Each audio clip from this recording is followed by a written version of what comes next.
Assalamualaikum warahmatullahi wabarakatuh. Izin memperkenalkan diri, nama saya Intan Ariska Arianti dari tingkat 1 jurusan Kebidanan Bandung. Di sini saya akan menjelaskan siklus menstruasi. Dalam siklus menstruasi terdapat beberapa fase. Di antaranya yang pertama adalah fase menstruasi. Fase menstruasi terjadi karena penurunan kadar hormon estrogen dan juga progesteron. Penurunan ini menyebabkan peluruhan dinding rahim atau endometrium sebagai darah menstruasi. Yang kedua adalah fase folikuler. Setelah menstruasi selesai, hipofisis atau pituitari menghasilkan hormon FSH. FSH memicu pematangan folikel di ovarium. Lalu yang ketiga ada fase ovulasi.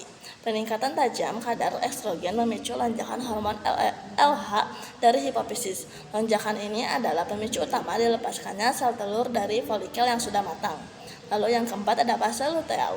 Setelah ovulasi, folikel yang pecah berubah menjadi korpus luteum. Korpus luteum ini berfungsi memproduksi hormon progesteron. Progesteron bekerja sama dengan estrogen untuk lebih menebalkan dinding rahim, mempersiapkannya untuk kehamilan. Jika tidak ada pembuahan, korpus luteum akan bergenerasi, menyebabkan kadar progesteron dan estrogen menurun, yang kemudian siklus menstruasi berikutnya. Adapun regulasi hormonal terhadap siklus ovarium dan juga endometrium. Siklus ini dikendalikan oleh interaksi harmonis antara otak atau hipotalamus dan juga hipofisis, ovarium dan juga rahim. Siklus ini dimulai dari otak di mana hipotalamus melepaskan hormon GnRH. Hormon ini kemudian merangsang kelenjar hipofisis anterior untuk memproduksi dan melepaskan dua hormon, yaitu FSH dan juga LH. Hormon-hormon ini bekerja pada ovarium, mengendalikan siklus ovarium. Pada fase folikuler, FSH merangsang folikel-folikel yang di ovarium untuk berkembang. Folikel yang tumbuh ini memproduksi estrogen yang kadarnya akan terus meningkat.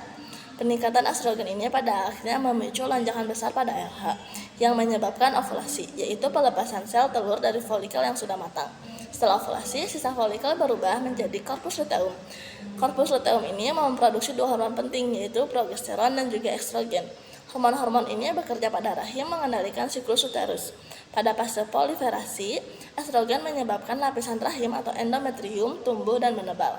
Pada fase sekretori, progesteron dan juga estrogen memastikan endometrium menjadi lebih tebal, subur, dan kaya akan nutrisi, siap untuk menerima embrio. Jika tidak terjadi pembuahan, korpus luteum akan menyusut atau degenerasi menjadi korpus albicans.